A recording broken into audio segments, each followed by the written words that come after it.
So you asked a question about the restrictions on shaving and haircuts during Sfirat Omer, and the simplest answer is there are many different customs. The most common is that once Lag BaOmer, once the 33rd day of the Omer between Pesach and Shavuot occurs, all of the mourning practices end, and shaving and haircuts and weddings all become permissible again. You may notice that I have not shaved. That's because my kids have no school and I just don't have time to shave. I just feel like until my kids go back to school, I can't be bothered. It's one of those things, like, and I'm kind of enjoying it. I don't know. So we'll see. So either my wife will tell me to shave, or my kids will go back to school and I'll decide I have time again to shave. But in the meantime, I have not. So that's my. But generally, normally, I would shave and get a haircut after Lag BaOmer, the 33rd day of the Omer. There are other customs of observing 33 days of mourning between Pesach and Shavuot, but just doing it the entire period and taking out days that of not mourning, like Rosh Chodesh, for example. Right? Those are other customs. But main mitzvah for Omer is to count each night, right? We count each night. If you can say a bracha as you count each night. If you, sort of different understandings of what the mitzvah. Some say the mitzvah is it's like 49 separate mitzvot for each night. Others say, no, it's like one mitzvah to count every night. And because of that dispute, if you forget a day, there are some who say, basically, we don't say a bracha anymore if you leave out a day, right? Because maybe you're not really doing them. Maybe you, if you forgot a day, then maybe you can't do the mitzvah anymore because the mitzvah entails counting every day, right? And it's like one mitzvah you can't do anymore. So because of that caution, we don't say the blessing, the bracha. We're very cautious about saying brachot, saying blessings that aren't necessary. And so since the bracha might not be appropriate, we don't say it. But you continue to count anyway. Still do the mitzvah as best you can, just without the bracha, because there's no risk without the bracha. Okay. Any other questions about Sfirat Omer? Okay. So I had probably not as relatable to the other two participants here. I don't know. Everyone appreciates haircuts. Your hair's looking a little longer, Michelle. I've noticed, right? I'm gonna share my screen.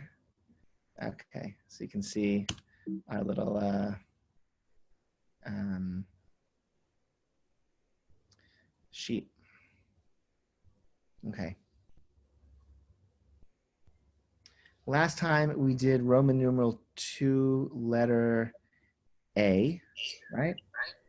Did we do we finish letter A, or do we talked about Shabbat? I think I thought we finished letter A and then we'd stop because letter B was more robust. Yes, letter B is very robust. Okay, let's start letter B. Okay, so all of the positive mitzvot of Shabbat, the things that we're trying to accomplish on Shabbat, the wonderful meal, the tasty food, the pleasant environment that we create for ourselves and eventually with friends and family when that's safe, okay? All that we're trying to create is made possible through the prohibitions. Maybe I even said this last time, right? The prohibitions carve out a space that we can then fill with all the positive things that make Shabbat so pleasant. But without carving out the space, it's really, really hard to do. I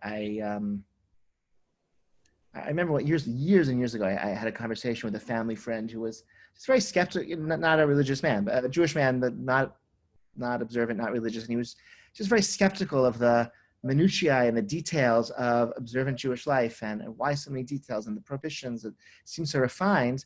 Can't you just enjoy a lovely Sabbath day, without any of these prohibitions? And I pushed him and I was young and thought I knew everything back then. I think I would just be much more, I wouldn't have done this now. But anyway, back then I was much more combative and aggressive.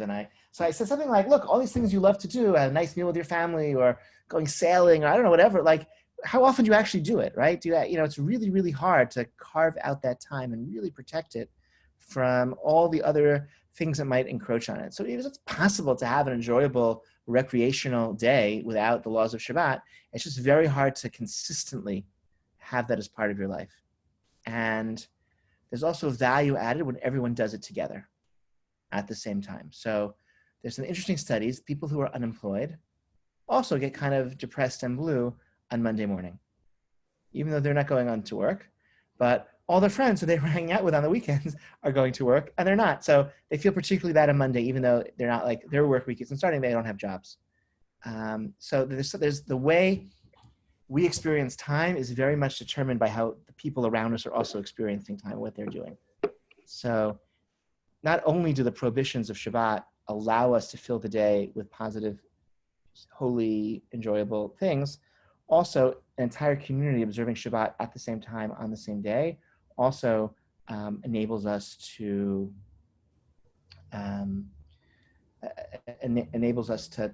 we get more out of it, right? Because the entire community does it together. We're available for one another. We're not just available for our own spiritually uplifting practices, we're also available to one another. And that I think is also because, like all of us, nobody's going anywhere. We all live within walking distance of one another. No one's going shopping or driving off to visit grandma. We're just here, present for each other, for our community, and for one another. I once met a woman who spent Shabbat in Lakeview.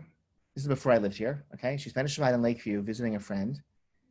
And then she came and spoke to me about the experience.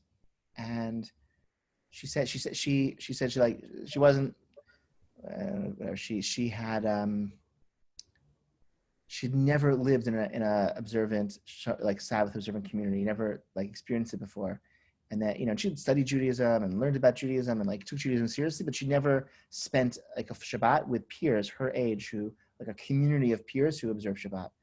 And she's like, this is amazing. Like after shul, we go to Kiddush and everyone we find there. And then we go to lunch. And after lunch, I'll just walk to my friend's house and maybe we'll head out to the park together. And like, no, everyone's just home. I can knock on the door and they'll come out and they'll join us to the park and we'll play Frisbee and like read a book. And just like that, the availability of other people. She hadn't quite realized how like you would have a day that you really enjoy by like a Shabbat practice, but an entire community observing it in the same day, that's really different. And that also like is, there's also like a social justice element because like you think of a American civil day of recreation, you think of July 4th, whatever things, people drive and shop and do they're going to work on July. Nobody works on July 4th, but people engage in recreational activities on July 4th. And because of that, there are like service workers who can't have the day off because they have to serve you in the restaurant or they're filling, they're working at the gas station so that your cars can drive or they're et cetera, et cetera. And so in order for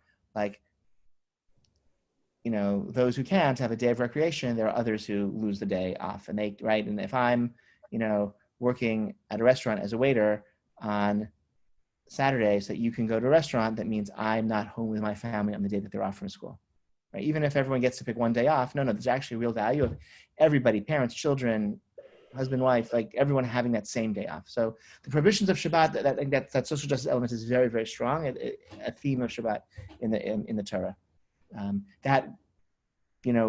God freed us from slavery, so we're not slaves to anyone else, and so we get to rest. And all of us, every human being, is entitled to that rest and entitled to it on the same day. So that, and so for that to happen, we have to have a pretty much more restrictive set of Shabbat practices. Okay, so what is forbidden on Shabbat? So here we have, we talked before about laws that are from the Torah and then rabbinic legislation. Okay, laws from the Torah from Sinai. Actually, let me just that was a long little TED talk about Shabbat. Any questions or comments before I go on? Set? Okay. So we spoke before about Torah laws and rabbinic legislation. Okay, so all of the laws, even the Torah laws, are also derived and uncovered by the rabbis. If you read the Torah itself, you would open a Chumash, open a Hebrew Bible, you would not derive or discover or uncover many details of Shabbat at all. There's really very little in the Torah about Shabbat. It's a lot about Shabbat, but very little of the details of what's actually forbidden on Shabbat. So the rabbis uncovered and discovered or had a tradition of what the Torah means, and they realized that there are, or sorted out the forbidden labors of Shabbat into 39 categories of labor. Lamed Tet Milachot, 39 archetypes, categories of labor. And they based these, it seems, on the Mishkan, on the tabernacle that was built in the desert. The Torah devotes many, many chapters, the second half of the book of Exodus, a whole bunch of chapters in Leviticus and Numbers to the construction of the Mishkan and then its operation. But its construction has many, many chapters, and those chapters are juxtaposed. The Torah saying, don't do work on Shabbat, you have to keep Shabbat. So the rabbis realized, this means that all the things that were done in order to build the Mishkan, those are the things we can't do on Shabbat. So the 39 categories of labor are the 39 things that were done to build the Mishkan. This means this is a very nice after effect of this, is that first of all of these chapter to chapter to chapter, how to build the Mishkan, the tabernacle, what it was made of and how, which would otherwise be really irrelevant for us because we're not going to build a new Mishkan, right? And now it's like, oh, like this is like really, these are really important verses because they teach us how to keep Shabbat. So that sort of makes them much more relevant. And it also connects the Mishkan, which is building a holy place, and Shabbat, which is about building a holy time. And there's a very, I think one of the books here, yeah, Heschel, the Sabbath, okay? He talks about this idea, the Sabbath is a sanctuary in time. And so, yeah, once upon a time, we also had sacred places. We had a temple, we had a Mishkan before that. We had sacred spaces, but we also had, and we still have sacred time. And that's what the Sabbath is. It's a sanctuary, a Mishkan in time rather than in space. So the 39 categories of labor are the things that are forbidden on Shabbat. And the rabbis further told us that in order to violate these 39 labors, you have to do them in the same way or for the same function as was done in the Mishkan. Let me explain that. Animals were trapped to make leather that was used to build the Mishkan. So trapping an animal to make its hide into leather is a biblical violation. Trapping an animal because it's a scary scorpion and you don't want it to bite you, that's not a biblical violation, right? Because the Torah's, but the way it was done in the Mishkan was I trap the animal because I want this animal. So if I trap the animal because I don't want it, not because I want it, right? For some other reason, like I don't want to bite it, me, or I'm just playing with nets or whatever, that's not a biblical violation. So that's it's part of the definition of malacha, is that the method or the goal, the reason why I'm doing it is for the same reason as this type of action was done for the Mishkan. It's like a textbook definition of each of these 39 melachot. And if I deviate from the textbook definition, either in my method of how I'm doing it or in my purpose, then it's not a biblical violation. Similarly, in addition, there are also toledot, there are also subcategories that fall within these 39. There are more than 39 biblically prohibited actions on Shabbat, but some of them get sorted under these 39. So there are, I don't know, 50, 60, 100, I don't know, but they all get sorted within these 39. So for example, threshing wheat is forbidden on Shabbat. Threshing is, you know what threshing is? Ever done threshing? Ever threshed something? Okay, no? Okay, I've never threshed either. You take wheat and you beat it, or you put it on the ground and you have an ox that walks over it and it kind of mushes up the wheat and the grains get separated from the stalks. That's threshing. So that's one of the 39 principal categories, 39 av melachot, 39 main categories of labor. Milking a cow is also biblically forbidden, and it is a subcategory of threshing. What does threshing have to do with milking? What does milking a cow have to do with threshing? You're muted, yeah. It's just like the act of it, or well, you don't similar like routine of doing it. Well, the routine is like milking a cow. You can use your hand and you squeeze the udder. Threshing, you put the wheat on the ground and you get into into a cart, and the ox walks in circles, and so you thresh it. So it's not really done the same way. Any other? Is it because of you're deriving food from something else? You're creating food, basically? Good. A little more. You're deriving, let's say, something useful, something you want, something edible from the container in which it came from, or the place where it grew, or where it developed. Okay, so you're extracting the milk from the cow, or extracting the grain from the stalks, okay, through threshing. So milking a cow is a subcategory of threshing, even though they're quite different in like how you might do them. Now, what if you milk a cow, not because I want the milk, but because I want the cow to not be in pain? If you don't milk a cow for a day, it'll be in terrible, terrible distress. So if I milk a cow, not because I want the milk, because I want to spare the cow the pain, what's that? That would then be not the biblical violation, because the biblical violation is I'm doing this action, right? I'm threshing because I want the grain. I'm milking because I want the milk. If I'm milking just to alleviate the suffering of the animal, then it's not a biblical violation. It might still be a rabbinic violation, okay? In this case, it's permissible to milk a cow to alleviate pain.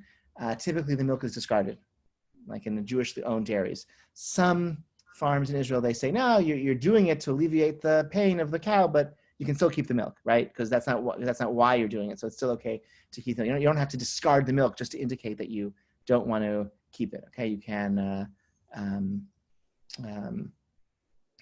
nonetheless keep the milk. And that's actually, in Israel, that's a difference between, at least it was, last I researched this, studied this, was between the regular dairies and the Mahadran, extra kosher dairies. Whether or not the milk, they all milk the cows on Shabbat, can't avoid it, but some keep the milk and some don't. Now it's a little bit different because now it's entirely automated and there's no person having to be, like the cows know to go to the milking machine and they walk on this very, it's a really incredible thing to see. They walk on this giant, like merry-go-round almost, that's floating in water, and they put it, and they get hooked up to machines that milk them, and they go around, and then when they get to the end, they kick off the machines and they walk on their way. So it's what happens to the so in that case they can keep the milk. Can they sell it and profit from it after Shabbos? It all gets for the non-Mahadran milk companies, it all gets mixed together. And maybe even Mahadran now allows with a machine like this, since there's no person doing the milking, it all gets mixed together and there would be no so sold regularly. It's not like Shabbos milk. It's like it all gets mixed together and homogenized and everything. So for each of these 39 melachot, we're not going to go through all of them, but we're going to go through some of them. Each of these 39 melachot, there's the parameter of the melacha. What's the basic definition? What's the what are the subcategories that are also biblically prohibited? And then what are the ways in which how are the different ways of doing it for different purposes that would remove it from the category of a biblical prohibition? Rendered only rabbinic prohibition. And once it's a rabbinic prohibition, it's not forbidden by the Torah, it's forbidden by rabbinic legislation, then you have all sorts of extenuating circumstances where it might not be forbidden at all. So for example, capturing an animal, not because you want the animal to eat or to skin or whatever, because you don't want it to roam free and cause havoc. If you do that out of fear of the animal harming you, then that's permissible. So you can trap a bee or a snake or a scorpion on Shabbat, since you're not going to like mount it on your wall. You're not going to eat it. You're not going to skin it and use its hide for anything. You just don't want it to bite you or whatever. So that fear. So it's only a rabbinic prohibition because you're not doing it according to the textbook definition of what the malacha, what this action was done for the Mishkan and the Torah. That makes it only rabbinic. And then for the extenuating circumstance of I'm scared of the scorpion or the bee or whatever, I can capture it and kill it or whatever. Is that only if it's something as threatening as a scorpion? Like what if it's just a fly that is bothering me? So I think just bothering you without any element of fear or pain, I think is not permissible to capture it. What about a spider that's just like on your floor? I think it depends on how you feel about the spider. Like if it's scary, I'm terrified. Then you can catch it. If you're scared, then you can capture it. Or have someone else have Nitzai capture it. Oh yeah, usually it's me capturing it. Yeah, doesn't like me either. I'll say about spiders, there's a tradition not to kill spiders, a Jewish tradition not to kill spiders. There's a legend that a spider saved King David's life. He was hiding in the cave from Shaul, and a spider came and made a web. So Shaul didn't realize he was in the cave, and so the spider saved his life. So we don't kill spiders. I don't know. My father told me that when I was a little kid. I've never seen that in any book, but seems to be like an old. That's what they tell you when you do the City of David tour in Jerusalem. Oh really? They told me, yeah. Oh wow! Okay, that's great. Yeah, so that's where I learned that. That was like one of the like early pieces of information I learned from my father. Like early Jewish facts. My father don't kill spiders. So anyway, okay. We're gonna go through. I think we're gonna go through the list of these 39 categories. Okay, you should and. On your reading list, you should have. Do you have any of these books? Well, yeah, sure. There's none of these books go through all 39 that I have you on this list, but Rav Ribiet's book, which I think is really good, the 39 Melachos, you know that book? The shul has a couple of copies. It's worth borrowing. I'll show you the 39 Melachos. This is what it looks like. Yeah, I think it's out of print, so all the copies are. Oops, where'd it go? Oh, here it is. What's the one you read? I'm sorry. I have one of the books. I can't remember the name of it, but I definitely have a book, and I can share it with you, Michelle, too, if you're curious. But I definitely have one of the books that has all 39, and it kind of goes into the subcategories. Terrific. It's definitely not that one though, but I forget the name of it. Fine. It's worth like just knowing what they are. As we'll see, many of them are really irrelevant to our lives today. Since if you don't farm, right? If you're not a farmer, many of these, you don't make your own, you don't weave your own cloth. Many of these are not relevant for us, but many of them are, and most have at least one contemporary application, even for like urban life. So it's worth going through all of them, even if only some of them are particularly important. So the Shabbat books on that I put on, the Shabbat books that are on,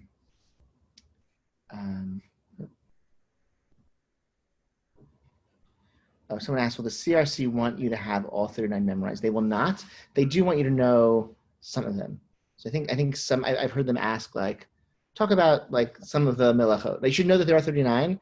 You should know what the concept means, the significance of the 39, and you should be able to name a bunch of them, but not all 39.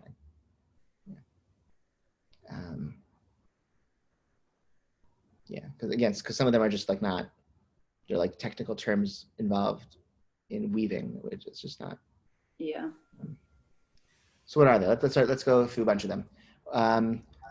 Sowing a seed in the ground, plowing a field, reaping, okay, which means cutting something, or from a plant that's growing, threshing, as we've discussed, winnowing, which is the same thing but with the wind. You throw it up in the air and the wind blows away the chaff. Grinding the grains into flour, sorting the grains, then grinding into flour, sifting it, kneading the dough, baking the dough. These are all the steps needed to make bread. Each of these things. So baking bread, it's also baking bread. It's also anything that's in cooking, all forbidden in the same way. Okay, it's not just sorting grains. Any type of sorting is forbidden, except unless there are certain extenuating factors. Okay, it's not just plowing, but anything done to enhance the fertility of a piece of earth. It's not just planting seeds. Anything that promotes growth of a tree. Okay. If you cut a branch off a tree because you want the branch, that's reaping. If you cut the branch of a tree because you want to promote the growth of the tree or pruning, that's sowing, derivative of sowing, because it's anything that enhances growth. If you water the ground because you want this thing in the ground, you want to grow, that's a derivative of sowing. If you water the ground prior to planting to make the ground more receptive, that's a derivative of plowing. Because we have these like more abstract principles. What else?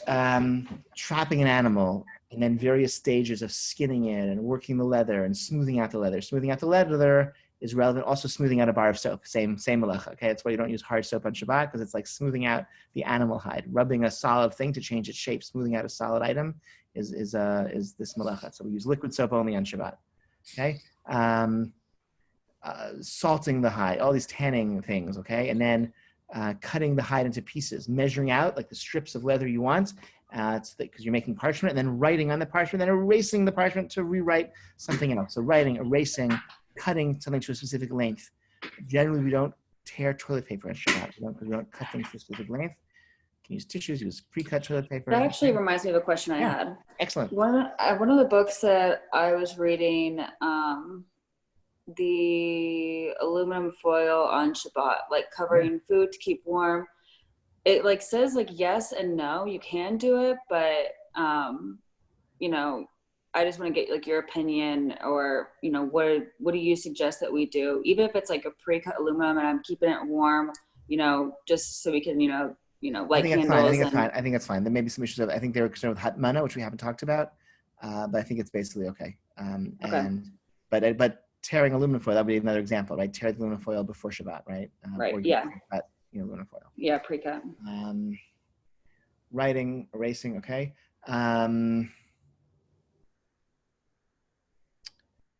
Washing, else? like doing laundry. Oh yeah, washing, good. That's one, right? Also shearing sheep, and then all the stuff you do with then laundering the wool and then making it into, what do you call it, spinning it into thread, and then setting up a loom and weaving, and then cutting it off the loom, and then sewing, and then cutting in order to resew. Okay, these are all biblical prohibitions, and some of these are pretty, like sewing. What about like maybe sticking things, using a safety pin to connect two things? That would be a biblical prohibition, from similar to sewing.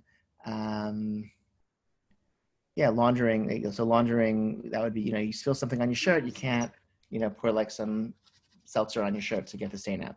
That's a biblical prohibition, right? Spill something on your tablecloth, you can't. Okay, you can wipe up a spill, but you can't like try to get something out that's been absorbed into liquid. That's a biblical prohibition. Also dyeing, can't color things on Shabbat, right? So why would you do that? I don't know. So some say you can't, if you're mixing seltzer and grape juice, put the grape juice in first and then mix in the seltzer, because you put the seltzer in first and then you put in the grape juice. Maybe that's dyeing the seltzer. Maybe not. Maybe the dyeing thing is really only to color fabric and not things you're eating right away. But that's a chumrah. That's a strict practice. We do it during Seder. What do you do during Seder? You pour what into what? The grape juice in the water. You put grape juice. When do you put grape juice into water at the Seder? When you do the blood. You do. Yes. I would recommend not doing that, unless it's an ancient family tradition. We don't do that. Is that the Sephardic tradition or your family? My entire life. That's good to know. And then you drink it, or then you don't drink it? Do you drink it? Or? No, you don't drink it. But for every one of the 10 plagues, you pour or grape juice and water. Fascinating. I've never seen it. We take the wine and grape juice out of the cup and put it on the side. I've never seen it. Wow. Okay. Good to know. Interesting. I think if it's an ancient tradition, then it's probably fine. And the dyeing prohibition is really dyeing fabric, like was done in the Mishkan. They dyed the fabrics that they used to make the Mishkan. Yeah. I don't know, things that change color. We don't. That's like things. We don't cut cakes with lettering on Shabbat, right? That's also because that's similar to erasing. Okay. Some people don't play Scrabble with the deluxe set, because the deluxe edition, you're like putting the letters out. It's like you're writing. And like they're really set in their place. They could really stay there a long time. Again, another a necessary condition for these biblical violations. You have to do the malacha in a permanent, serious, rigorous way. And so if it's impermanent and can't be permanent, that also is. So writing your letters in the steam on a mirror is not a biblical prohibition, because that's going to go away in a few minutes. I'm not saying you should do it, okay, because it may still be rabbinically prohibited, but it's not a biblical prohibition, okay? That would be,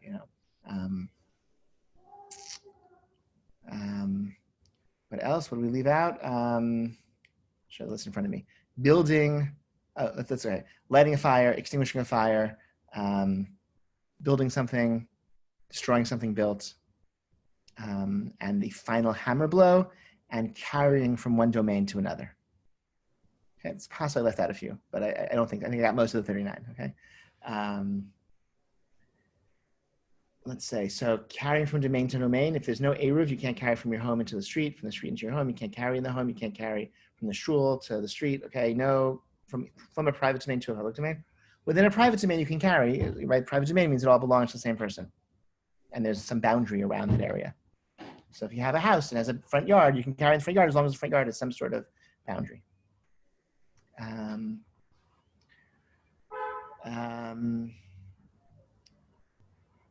Lighting a fire means no, you can't turn the stove on, can't, right?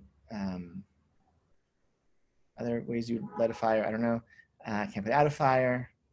If your candle's burning, you have to wait, can't extinguish them because you want to go to sleep. You got to put them someplace safe before you light them, or wait until they go out, whatever it is.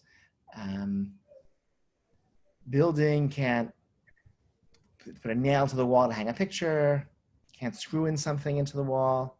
It's going to be permanent in that way. You can open a folding chair and close a folding chair. That's not, because that's how it's meant to operate. You would never say, let me build you a chair, let me build you a table. You'd say, I'm operating a folding chair, I'm operating a folding table. They're like different, right? It's not always obvious which one is which, but that's, we don't use umbrellas. Opening an umbrella seems to be considered too similar to erecting a tent. So we don't use umbrellas on Shabbat either. Okay. But even if that's the way that it operates? Yeah, it's a little strange. When umbrellas were invented, there were some who are strict, and some who are lenient. And there was a very influential rabbi who was strict. And so even though there are lots of good reasons why it should be fine, we don't use it. But we still use like, you can still like open up the canopy of a stroller. Because we listened to him when it came to umbrellas, because he said not to use umbrellas, but everything else that's similar we do, like opening canopies over strollers. So okay, fine. You don't need an umbrella, just use a raincoat with a hood. It's fine. Or a poncho. Yeah, wear a poncho around. Ponchos are fine, yeah. Is there any chance there will be a review of the stringency around umbrellas? Because, or similar things like porcelain enamel cookware? Like, do I think that there will be a revision of... That would be very nice one day, So I'll say two things. I'll say umbrellas, maybe not, who knows. I'll say two areas where I do think there is revision. One regarding kashrut, which we have not studied yet, right? Yeah, but I'll just say it anyway. I don't think enamel is going to be revised. I think stainless steel might be revised. Stainless steel was invented, when stainless steel was invented? Relatively recently, right? Stainless steel was invented in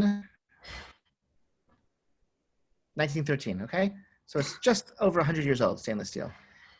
Before stainless steel, people used cast iron, old-fashioned alloys, and they absorb taste, right? The main great thing about stainless steel is it doesn't absorb taste.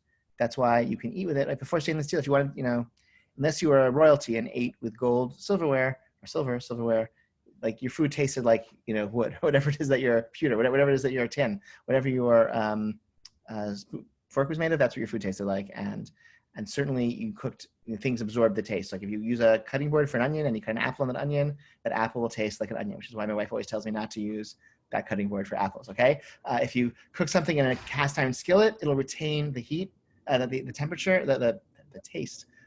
And the next thing you cook in that cast iron skillet will have that flavor of what you cooked in it before.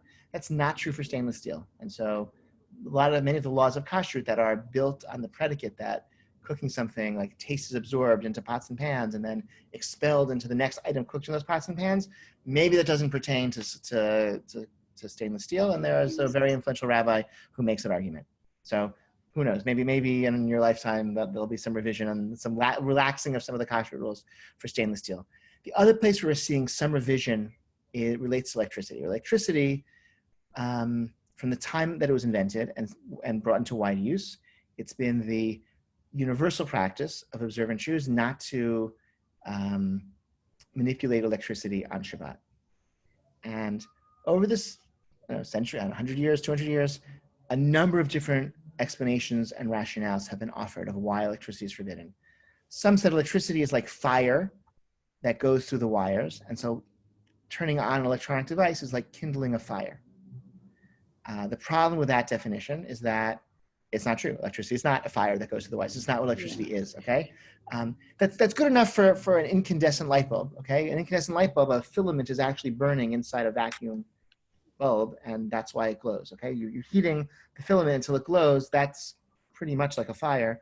So incandescent light bulb, I'll give you the fire. But just, a radio or telephone, right? Any other electronic device is not, is really not fire. Others said it's makom patish. It's like the final hammer blow because you have a device which isn't operational and you turn it on and now it's operational. Now it's a radio playing music, just like the final hammer blow that completes an item. And so whenever you complete a circuit, you are like building something because it was not operational and now it's operational. Counter argument to that is that how is that? Isn't it more like a folding chair, right? It's meant to be turned on and off. Every circuit is meant to be open and closed. The radio is meant, I'm not finishing a radio, I'm turning on the radio. I'm operating the radio like I'm using a folding chair. I'm not building a folding chair. I'm operating the radio, not creating a radio when I turn it on. So ultimately, what I think makes the most sense is that the electricity cannot be clearly categorized as one of these 39 categories of labor. And yet there's a universal practice to treat it as forbidden on Shabbat. And doing so has come to define what Shabbat means for us, especially for people like us who don't reap or sow or winnow or thresh or milk a cow ever, the weekday or Shabbat. And so to make Shabbat different, to create that sacred time, we really, really need to avoid the type of actions that we would do during the work week. And so refraining from manipulating electricity is really, really important definitional to our Shabbat, even though it's not obvious which of these 39 categories of labor it is. Now, that being said, you may see some, I don't want to say relaxing or revision, you may see some greater discernment in the use of electricity on Shabbat based on what the device does. So an electric lawnmower, that's doing a biblical prohibition of cutting grass. An electric oven is cooking, that's a biblical prohibition. An electric computer or phone is recreating my weekday experience and something I want to avoid on Shabbat, same with television or radio.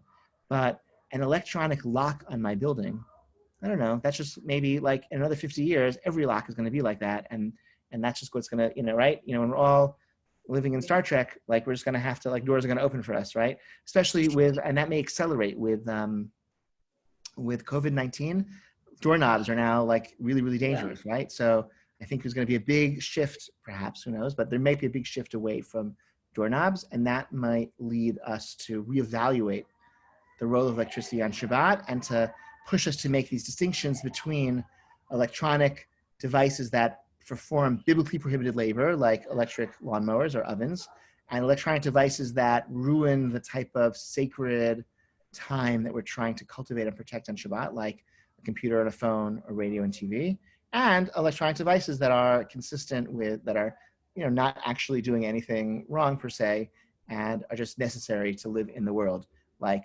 maybe a electronic key, okay? And so there are some scholars moving in that direction, and that process may continue in the coming 10 or 20, whatever, years or so. Just since number 4, muktzah, is a ancient category that tried to accomplish the same idea, okay? The rabbis of the Talmud already realized that their Shabbat was very different from the Shabbat of the Torah. That for most or all of the biblical period of Jewish history, most Jews were farmers. By the time of the Mishnah and Talmud, most Jews lived in cities. And so again, they were never reaping and winnowing and threshing and all, doing all those things. And so the rabbis realized we have to make some new restrictions on Shabbat. We can't, and so they said anything that, can't handle money, you can't buy and sell things, you can't move around objects that have no Shabbat purpose. And they did this in order to make Shabbat more distinct, more different, so that, because otherwise they realized you could avoid biblical prohibitions and the marketplace could be open and you could go to work and do most of your workday things without violating any of the biblical prohibitions. And so they added these restrictions to make the Shabbat more different. And I think in some ways electricity sort of functions in the same way. Really, really important to keeping Shabbat special. I'll share, I'll share an article with you.